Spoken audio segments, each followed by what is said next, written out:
হযরত কুতুবউদ্দিন বখতিয়ার কাকি রহমাতুল্লাহি আলাইহি বলেন, যার ভেতরে 4টা গুণ পাও, 1 নাম্বার যার জিন্দেগিতে কোনোদিন তাকবীরে উলা ছুটে নাই, 2 নাম্বার যার জিন্দেগিতে কোনোদিন আসরের সুন্নত কাজা হয় নাই, 3 নাম্বার যার জিন্দেগিতে কোনোদিন তাহাজ্জুদের নামাজ ছুটে নাই, 4 নাম্বার যার জিন্দেগিতে কোনোদিন ইচ্ছাকৃত বেগানা নারীর দিকে তাকাও নাই। এই 4 গুণওয়ালা মানুষ যদি পাও, তাকে দিয়ে আমার জানাজার নামাজ পড়াইবা। 4 গুণওয়ালা মানুষ যদি না পাও, তাহলে বিনা জানাজায় কবরস্থ করবা। 4 গুণওয়ালা মানুষ না পাইলে বিনা জানাজায় কবরস্থ করবা। এই ওসিয়ত করার পরে কিছুদিন পরেই হযরত কুতুবউদ্দিন বখতিয়ার কাকি রহমাতুল্লাহি আলাইহি দুনিয়া থেকে বিদায় হয়ে গেলেন। দুনিয়া থেকে বিদায় হয়ে যাওয়ার পরে চতুর্দিকে এলান করা হলো, আধ্যাত্মিক জগতের সম্রাট হযরত কুতুবউদ্দিন বখতিয়ার কাকি রহমাতুল্লাহি আলাইহি দুনিয়া থেকে বিদায় হয়ে গেছেন। এলান হয়ে যাওয়ার পরে নির্ধারিত সময়ে নির্ধারিত স্থানে লক্ষ লক্ষ মানুষের সমাগম। যদি আমরা কুতুবউদ্দিন বখতিয়ার কাকি রহমাতুল্লাহি আলাইহির জানাজার দৃশ্য দেখি নাই, আমরা কুতুবউদ্দিন বখতিয়ার কাকির রেখে যাওয়া রূহানি সন্তান বিবারিয়ার গৌরব আল্লামা মুনিরুজ্জামান রহমাতুল্লাহি আলাইহির জানাজার দৃশ্য দেখলাম, যদি আমরা কুতুবউদ্দিন বখতিয়ার কাকি রহমাতুল্লাহি আলাইহির জানাজার দৃশ্য দেখি নাই, কিন্তু কুতুবউদ্দিন বখতিয়ার কাকির রেখে যাওয়া রূহানি সন্তান বিবারিয়ার গৌরব মুফাসসির জগতের কিংবদন্তি আল্লামা জুবায়ের আহমদ আনসারী রহমাতুল্লাহি আলাইহির জানাজার দৃশ্য দেখলাম, যদি আমরা কুতুবউদ্দিন বখতিয়ার কাকি রহমাতুল্লাহি আলাইহির জানাজার দৃশ্য দেখি নাই, আমরা কিশোরগঞ্জের গৌরব আল্লামা আজহার আলী আনোয়ার শাহ রহমাতুল্লাহি আলাইহির জানাজার দৃশ্য দেখলাম, যদি আমরা কুতুবউদ্দিন বখতিয়ার কাকি রহমাতুল্লাহি আলাইহির জানাজার দৃশ্য দেখি নাই, আমরা কুতুবউদ্দিন বখতিয়ার কাকির রেখে যাওয়া রূহানি সন্তান আমিরে হেফাজত আল্লামা আহমদ শফি রহমাতুল্লাহি আলাইহির জানাজার দৃশ্য দেখলাম। এই সমস্ত মানুষদের জানাজায় প্রমাণ করে হযরত কুতুবউদ্দিন বখতিয়ার কাকি রহমাতুল্লাহি আলাইহির জানাজায় কত লক্ষ লক্ষ মানুষের সমাগম ছিল। তৎকালীন সময়ের বড় বড় মুফতি, মুহাদ্দিস, শাইখুল হাদিস, উলামায়ে কেরাম, সাধারণ জনগণ সকলেই সারি সারি কাতারবদ্ধ হয়ে জানাজার নামাজের অপেক্ষায় দাঁড়ায় আছে। জানাজার নামাজের অপেক্ষায় দাঁড়ায় আছে। কে জানাজা পড়াবে? মুহূর্তের ভেতরে খাদেম সামনে থেকে লক্ষ্য করে বলেন, এ সমবেত আল্লাহর বান্দাদের দল শুনো, এখন যিনি কুতুবউদ্দিন বখতিয়ার কাকির জানাজা পড়াইবা, যার ভেতরে 4টা গুণ আছে, 1 নাম্বার যার জিন্দেগিতে কোনোদিন তাকবীরে উলা ছুটে নাই, 2 নাম্বার যার জিন্দেগিতে কোনোদিন আসরের সুন্নত কাজা হয় নাই, 3 নাম্বার যার জিন্দেগিতে কোনোদিন তাহাজ্জুদের নামাজ ছুটে নাই, 4 নাম্বার যার জিন্দেগিতে কোনোদিন ইচ্ছাকৃত বেগানা নারীর দিকে তাকাও নাই। এই 4টা গুণ যার ভেতরে আছে, 4 গুণওয়ালা মানুষটা এসে কুতুবউদ্দিন বখতিয়ার কাকির জানাজার নামাজটা পড়ায় দাও। আল্লাহ রাব্বুল আলামিন বলেছেন, হে রাসূল আপনি ওয়াজ করেন, আপনি তো ওয়াজ করবেন। আর রাসূল ওয়াজ করেছেন, রাসূলের সেই ওয়াজ গ্রহণ করেছেন তার মেয়ে জামাতা হযরত আলী রাদিয়াল্লাহু তাআলা আনহু। নবীজি একদিন হযরত আলী রাদিয়াল্লাহু তাআলা আনহুকে বলেন, এ আলী, আমি রাসূল তোমাকে কয়েকটা গুরুত্বপূর্ণ ওয়াজ করব, নসিহত করব, তুমি কি শুনবা? হযরত আলী রাদিয়াল্লাহু তাআলা আনহু বলেন, ইয়া রাসূলুল্লাহ, আপনি হলেন বিশ্ব নবী, আপনাকে আল্লাহ তাআলা সৃষ্টি না করলে আসমান জমিন চন্দ্র সূর্য লৌহ কলম কিছুই সৃষ্টি করত না, আর আপনি আমাকে ওয়াজ করবেন, আমি আপনার ওয়াজ শুনবো না, এমনটা হতেই পারে না। আপনি আমাকে কি ওয়াজ করতে চান নির্দ্বিধায় করতে পারেন। নবী বলেন, হে আলী, তাহলে শুনো, তোমার প্রতি আমার 1 নাম্বার ওয়াজ হলো, আজকে থেকে তুমি প্রত্যেক রাত্রে ঘুমাইবার পূর্বে মাত্র 4000 দিনার আল্লাহর রাস্তায় সদকা করে ঘুমাইবা। হযরত আলী রাদিয়াল্লাহু তাআলা আনহু একটা মুস্কি হাসি দিয়া বলেন, ইয়া রাসূলুল্লাহ, আপনার ওয়াজ তো আমার বুঝে আসে নাই। আমার ঘরে প্রতিদিন কিভাবে আমি 4000 দিনার আল্লাহর রাস্তায় সদকা করে ঘুমাইবো? কারণ আমার ঘরের ভেতরে একদিন চুলায় আগুন জ্বললে আরেকদিন চুলায় আগুনই জ্বলে না, আমি এক বেলা খাইলে আরেক বেলা খাইতেই পারি না। ইয়া রাসূলুল্লাহ, অতএব বলেন আমি কিভাবে প্রতি রাত্রে 4000 দিনার আল্লাহর রাস্তায় সদকা করে ঘুমাবো? নবী বলেন, হে আলী, তাহলে শুনো, আজকে থেকে তুমি প্রত্যেক রাত্রে ঘুমাইবার পূর্বে মাত্র 4 বার সূরা আল ফাতিহা পড়ে ঘুমাইবা। যদি এই আমলটা করে ঘুমাইতে পারো, তাহলে 4000 দিনার আল্লাহর রাস্তায় সদকা করে ঘুমাইলে যেই রকম সওয়াব হয়, সমপরিমাণ সওয়াব আল্লাহ দান করে দিবে। হে আলী, তোমার প্রতি আমার 2 নাম্বার ওয়াজ হলো, আজকে থেকে তুমি প্রত্যেক রাত্রে ঘুমাইবার পূর্বে মাত্র 30 পারা কুরআনুল কারীমের খতম করে ঘুমাইবা। হযরত আলী রাদিয়াল্লাহু তাআলা আনহু বলেন, ইয়া রাসূলুল্লাহ, আমি যদি এশারের নামাজের পর থেকে কুরআনুল কারীমের তিলাওয়াত শুরু করে দেই, ফজরের আজান দেবে, আমার কুরআনুল কারীমের তিলাওয়াত শেষ হতে পারে, নাও হতে পারে। আমি কোন সময় কুরআনুল কারীমের খতম করব আর কোন সময় ঘুমাবো? নবী বলেন, হে আলী, তাহলে শুনো, আজকে থেকে তুমি প্রত্যেক রাত্রে ঘুমাইবার পূর্বে মাত্র 3 বার সূরা ইখলাস, মুসল্লিদের পরিভাষায় কুল হুয়াল্লাহু আহাদ, এই সূরাটা পড়ে ঘুমাইবা। যদি এই আমলটা করে ঘুমাইতে পারো, তাহলে 30 পারা কুরআনুল কারীমের খতম করে ঘুমাইলে যেই রকম সওয়াব হয়, সমপরিমাণ সওয়াব আল্লাহ তোমাকে দান করে দিবে। হে আলী, তোমার প্রতি আমার 3 নাম্বার ওয়াজ হলো, আজকে থেকে তুমি প্রত্যেক রাত্রে একটা জগরা মীমাংসা করে ঘুমাইবা। হযরত আলী রাদিয়াল্লাহু তাআলা আনহু বলেন, ইয়া রাসূলুল্লাহ, অত্র এলাকার মানুষ কি প্রতিদিন জগরা করে, আমি কোথায় পাবো, কিভাবে মীমাংসা করব? নবী বলেন, হে আলী, তাহলে শুনো, আজকে থেকে তুমি প্রত্যেক রাত্রে ঘুমাইবার পূর্বে মাত্র 10 বার আঙ্গুলে গনে গনে আস্তাগফিরুল্লাহ, আস্তাগফিরুল্লাহ, আস্তাগফিরুল্লাহ এই আমলটা করে ঘুমাইবা। যদি আমলটা করে ঘুমাইতে পারো, তাহলে একটা জগরা মীমাংসা করে ঘুমাইলে যে এরকম সওয়াব হয়, সমপরিমাণ সওয়াব আল্লাহ দান করে দিবে।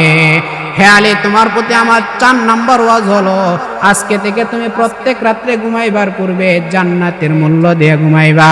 হযরত আলী রাদিয়াল্লাহু তাআলা আনহু বলেন, ইয়া রাসূলুল্লাহ, আমি কিভাবে জান্নাতের মূল্য দিয়ে ঘুমাবো? আমি জান্নাতের মূল্য দিয়ে ঘুমাবো দূরের কথা, জান্নাতের একটা ইটের মূল্য দেওয়ার ক্ষমতা পৃথিবীর কারো আসেনি। নবী বলেন, হে আলী, তাহলে শুনো, আজকে থেকে তুমি প্রত্যেক রাত্রে ঘুমাইবার পূর্বে মাত্র 4 বার আমি রাসূলের শানে দরুদ ও সালাম পড়ে ঘুমাইবা। যদি এই আমলটা করে ঘুমাইতে পারো, তাহলে জান্নাতের মূল্য দিয়ে ঘুমাইলে যে এরকম সওয়াব হয়, সমপরিমাণ সওয়াব আল্লাহ তোমাকে দান করে দিবে। হে আলী, তোমার প্রতি আমার সর্বশেষ ওয়াজ হলো, আজকে থেকে তুমি প্রত্যেক রাত্রে ঘুমাইবার পূর্বে একটা নফল কবুল উমরা করে ঘুমাইবা। হযরত আলী বলেন, রাসূল আমার, প্রথমত কথা হলো উমরা কবুল হওয়া না হওয়া এটা তো আল্লাহর হাতে। 2 নাম্বার কথা হলো উমরা করতে যেতে হবে মক্কায়, আর আমার বসবাসের স্থান হলো মদিনায়। আমি কিভাবে প্রতি রাত্রে মদিনা থেকে মক্কায় যাব আর উমরা করে ঘুমাবো? নবী বলেন, হে আলী, তাহলে শুনো, আজকে থেকে তুমি প্রত্যেক রাত্রে ঘুমাইবার পূর্বে মাত্র 4 বার কালিমায়ে তাইয়্যিবা পড়ে ঘুমাইবা। যদি আমলটা করে ঘুমাইতে পারো, তাহলে একটা নফল কবুল উমরা করে ঘুমাইলে যেই রকম সওয়াব হয়, সমপরিমাণ সওয়াব আল্লাহ দান করে দিবে। মুসলমান বাবাজিরা আমার, কথাগুলো দিল দিয়া বুঝেন, মনোযোগ দিয়া শ্রবণ করার চেষ্টা করেন। এই যে ওয়াজটা সাধারণ কোনো ওয়াজ নয়, কম দামি ওয়াজ নয়, যেই ওয়াজটি করেছেন বিশ্বনবী আর গ্রহণ করেছেন হযরত আলী রাদিয়াল্লাহু তাআলা আনহু। নবী যেই ওয়াজটা হযরত আলী রাদিয়াল্লাহু তাআলা আনহুকে করে আনেওয়ালা সমস্ত উম্মতদেরকে সবক দিতে চায়। এই আমার উম্মতেরা শুনো, তোমরা যদি আজকের পর থেকে এই ওয়াজটি শোনার পরে আমল করা শুরু করে দিতে পারো, তাহলে তোমরা দুনিয়ার প্রতিটি ঘাটে ঘাটে হবে সম্মানী, আর মৃত্যুর পরে পরকালেও হাসতে হাসতে আল্লাহর তৈরি জান্নাতি। জুড়ে বলেন সুবহানাল্লাহ। এই জন্য বাবাজিরা বলতেছিলাম, ওয়াজ তো মূল বিষয় না, মূল বিষয় হলো আমল করা। যার কারণে রাসূল করিম সাল্লাল্লাহু আলাইহি ওয়াসাল্লাম হাদিসে বলেছেন, আখলিস দীনাকা ইয়াকফিকাল আমালুল কলিল। ইখলাসের সাথে অল্প আমল অনবরত করতে থাকো, ওই অল্প আমল নাজাতের জন্য যথেষ্ট হয়ে যাবে। আজকে তো আমরা নিজেকে নিজে আমলে যুক্ত করতে পারি নাই, নিজেকে নিজে রবের সাথে সম্পর্ক করতে পারি নাই। অথচ আশ্চর্য হবেন, আগেকার মানুষ রাষ্ট্রের গুরুত্বপূর্ণ দায়িত্বে থাকার পরেও নিজেকে নিজে আমলে যুক্ত রাখতে বলে নাই। এর বাস্তব প্রমাণ হলো দিল্লির আধ্যাত্মিক জগতের সম্রাট হযরত কুতুবউদ্দিন বখতিয়ার কাকি রহমাতুল্লাহি আলাইহি অসুস্থ অবস্থায় বিছানাতে পড়ে আছেন। ওই অবস্থাতে উনি ওনার খাদেমকে লক্ষ্য করে বলেন, এই খাদেম শোনো, আমি যদি দুনিয়া থেকে বিদায় হয়ে যাই, যাকে তাকে দিয়ে আমার জানাজার নামাজ পড়াইবেন। খাদেম তখন লক্ষ্য করে বলেন, আচ্ছা ঠিক আছে হুজুর, বলেন আপনি দুনিয়া থেকে বিদায় হয়ে গেলে কাকে দিয়ে আপনার জানাজার নামাজ পড়াবো? হযরত কুতুবউদ্দিন বখতিয়ার কাকি রহমাতুল্লাহি আলাইহি বলেন, যার ভেতরে 4টা গুণ পাও। 1 নাম্বার, যার জিন্দেগিতে কোনোদিন তাকবীরে উলা ছুটে নাই। 2 নাম্বার, যার জিন্দেগিতে কোনোদিন আসরের সুন্নত কাজা হয় নাই। 3 নাম্বার, যার জিন্দেগিতে কোনোদিন তাহাজ্জুদের নামাজ ছুটে নাই। 4 নাম্বার, যার জিন্দেগিতে কোনোদিন ইচ্ছাকৃত বেগানা নারীর দিকে তাকাও নাই। এই 4 গুণওয়ালা মানুষ যদি পাও, তাকে দিয়ে আমার জানাজার নামাজ পড়াইবা। 4 গুণওয়ালা মানুষ যদি না পাও, তাহলে বিনা জানাজায় কবরস্থ করবা। 4 গুণওয়ালা মানুষ না পাইলে বিনা জানাজায় কবরস্থ করবা। এই ওসিয়ত করার পরে কিছুদিন পরেই হযরত কুতুবউদ্দিন বখতিয়ার কাকি রহমাতুল্লাহি আলাইহি দুনিয়া থেকে বিদায় হয়ে গেলেন। দুনিয়া থেকে বিদায় হয়ে যাওয়ার পরে চতুর্দিকে এলান করা হলো আধ্যাত্মিক জগতের সম্রাট হযরত কুতুবউদ্দিন বখতিয়ার কাকি রহমাতুল্লাহি আলাইহি দুনিয়া থেকে বিদায় হয়ে গেছেন। এলান হয়ে যাওয়ার পরে নির্ধারিত সময়ে নির্ধারিত স্থানে লক্ষ লক্ষ মানুষের সমাগম। যদি আমরা কুতুবউদ্দিন বখতিয়ার কাকি রহমাতুল্লাহি আলাইহির জানাজার দৃশ্য দেখি নাই, আমরা কুতুবউদ্দিন বখতিয়ার কাকির রেখে যাওয়া রুহানি সন্তান বিবারিয়ার গৌরব আল্লামা মুনিরুজ্জামান রহমাতুল্লাহি আলাইহির জানাজার দৃশ্য দেখলাম, যদি আমরা কুতুবউদ্দিন বখতিয়ার কাকি রহমাতুল্লাহি আলাইহির জানাজার দৃশ্য দেখি নাই, কিন্তু কুতুবউদ্দিন বখতিয়ার কাকির রেখে যাওয়া রুহানি সন্তান বিবারিয়ার গৌরব মুফাসসির জগতের কিংবদন্তি আল্লামা জুবায়ের আহমদ আনসারী রহমাতুল্লাহি আলাইহির জানাজার দৃশ্য দেখলাম, যদি আমরা কুতুবউদ্দিন বখতিয়ার কাকি রহমাতুল্লাহি আলাইহির জানাজার দৃশ্য দেখি নাই, আমরা কিশোরগঞ্জের গৌরব আল্লামা আজহার আলী আনোয়ার শাহ রহমাতুল্লাহি আলাইহির জানাজার দৃশ্য দেখলাম, যদি আমরা কুতুবউদ্দিন বখতিয়ার কাকি রহমাতুল্লাহি আলাইহির জানাজার দৃশ্য দেখি নাই, আমরা কুতুবউদ্দিন বখতিয়ার কাকির রেখে যাওয়া রুহানি সন্তান আমিরে হেফাজত আল্লামা আহমদ শফি রহমাতুল্লাহি আলাইহির জানাজার দৃশ্য দেখলাম।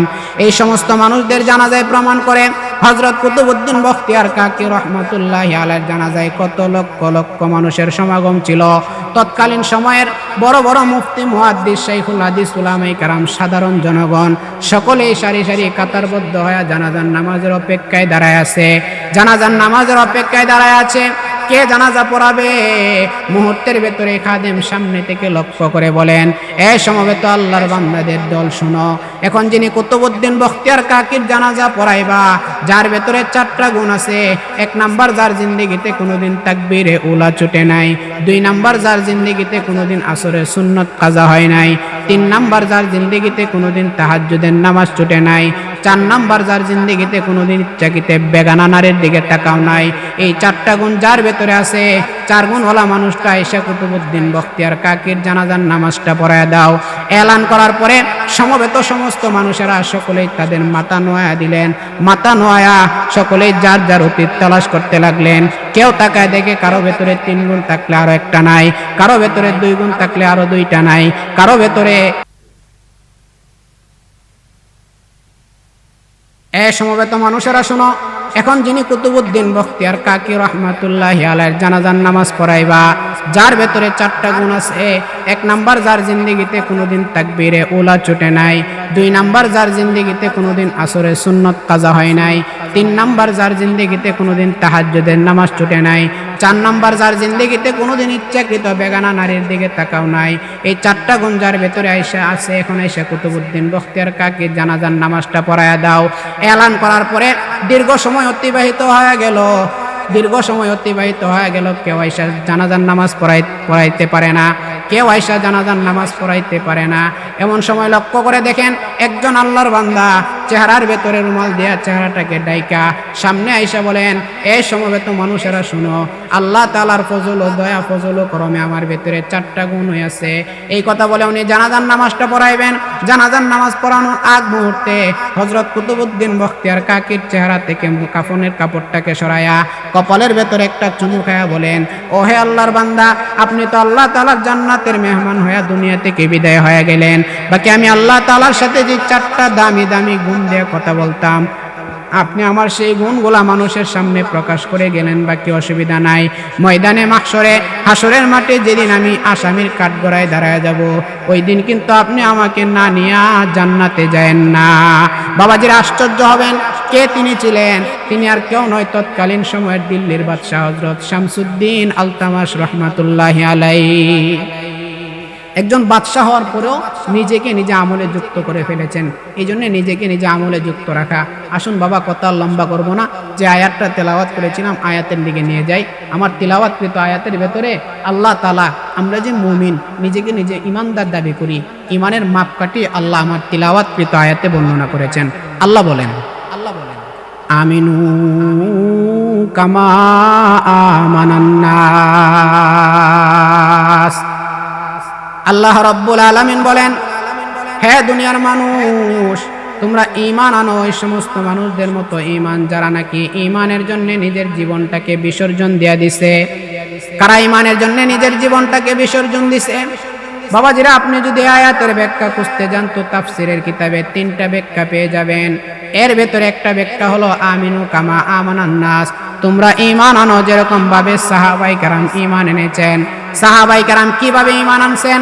খলিফাতুর রাসূল হযরত ওমর রাদিয়াল্লাহু তাআলা একদিন মসজিদে নববীতে কোরআন সুন্নাহর আলোকে হৃদয় বিদারক বক্তব্য দিচ্ছিলেন। এক ফাঁকে হযরত ওমর রাদিয়াল্লাহু তাআলা বলেন, এ সমবেত সাহাবীরা শুনো, আমার জানা মতে, আমার বুঝ মতে ইসলামের জন্য হযরত বেলাল যেই রকম কষ্ট করেছেন ওই রকম কষ্ট কোনো সাহাবী করে নাই। এই এলান করা, এই কথা বলার পরে মজমার ভেতরে নবীজির আরেকজন সাহাবী হযরত খাব্বাব রাদিয়াল্লাহু তাআলা বসা ছিলেন। হযরত খাব্বাব বলেন, হে ভাই ওমর, আপনি ইসলামের ত্যাগের বেলায়, ঈমানের কষ্টের বেলায় বেলালের নামটা নিলেন, আমি খাব্বাবের নামটা যে আপনি নিলেন না।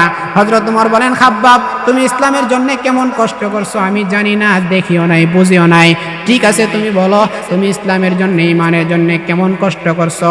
হযরত খাব্বাব বলেন, আমি মুখে বলতে হবে না যে আমি ইসলামের জন্য কেমন কষ্ট করছি, আপনি যদি আমার কোমরটা দেখেন তাহলেই বুঝতে পারবেন আমি ইসলামের জন্য, ঈমানের জন্য কেমন কষ্ট করছি। যেই মাত্র এই কথা বলে হযরত খাব্বাব রাদিয়াল্লাহু তাআলা আনহু ওনার কোমরের কাপড়টা সরায় দিলেন। হযরত ওমর রাদিয়াল্লাহু তাআলা আনহু খাব্বাবের কোমরটা দেখে ভয় পেয়ে গেলেন। ভয় পেয়ে বলে, এরে খাব্বাব, তোমার কোমরের ভেতরে যে কোনো গোশত নাই, শুধু হাড্ডি আর হাড্ডি গুলাই দেখা যায়, কি ব্যাপার, তোমার কোমরের গোশত গেল কোথায় বলো। হযরত খাব্বাব বলেন, ওমর শুনো, আমি যখন ইসলাম গ্রহণ করলাম, ঈমান আনলাম, ঈমান আনার কারণে আমার গোষ্ঠীর লোকেরা, আমার আত্মীয় স্বজনেরা, তারা আমার হাত পা গুলাকে বেঁধে জ্বলন্ত কয়লার উপরে আমাকে তারা রেখে দিত, আর আমার বুকে পাথর চাপা দিয়ে দিত, আর বলতো, খাব্বাব, তুমি রাসূলের হাত থেকে হাতটা ছেড়ে দাও, ঈমান ছেড়ে দাও, ঈমান যদি না ছাড়ো তাহলে তোমাকে জ্বলন্ত কয়লার উপরে রেখেই তোমাকে দুনিয়া থেকে বিদায় করে দিব। আমি তখন তাদেরকে বলতাম, শুনো, আমার খাব্বাবের এক জীবন নয়, যদি 1000 জীবন যদি তোমরা নিয়ে ফেলো, 1000 জীবন যদি তোমরা ধ্বংস করে দাও, ঈমান যে আনলাম কখনোই ঈমান ছাড়ব না। মায়া আশিক মৌলা হো মেরা ইশক নিরালা, মায়া আশিক মৌলা হো মেরা ইশক নিরালা, ये जुमला जहां जिनकी तजल्ली से उजाला, ये जुमला जहां जिनकी तजल्ली से उजाला। এই জন্য বাবা, সাহাবীদের মতো ঈমান আনা, যার কারণে রাসূল এক হাদিসে বলেন, আসহাবি কান নুজুম, আমার এক একটা সাহাবী আসমানের এক একটা তারকা নেই। ইনিকতা দাইতুম ইহদা দাইতুম, তোমরা যদি আমার যে কোনো সাহাবীর অনুসরণ করো হেদায়েত প্রাপ্ত হয়ে যাইবা। এই জন্য আমরা ইমানদার দাবি করি, ইমানের কোয়ালিটি কেমন আমরা সকলেই জানি। এই জন্য নিজের ইমানটাকে সাহাবায়ে কেরামের মতো বানানো। আল্লাহ আমাদের সবাইকে আমল করার তৌফিক দান করুক। ওয়া আখিরি দাওয়ানা আলহামদুলিল্লাহি রাব্বিল আলামিন। আসসালামু আলাইকুম।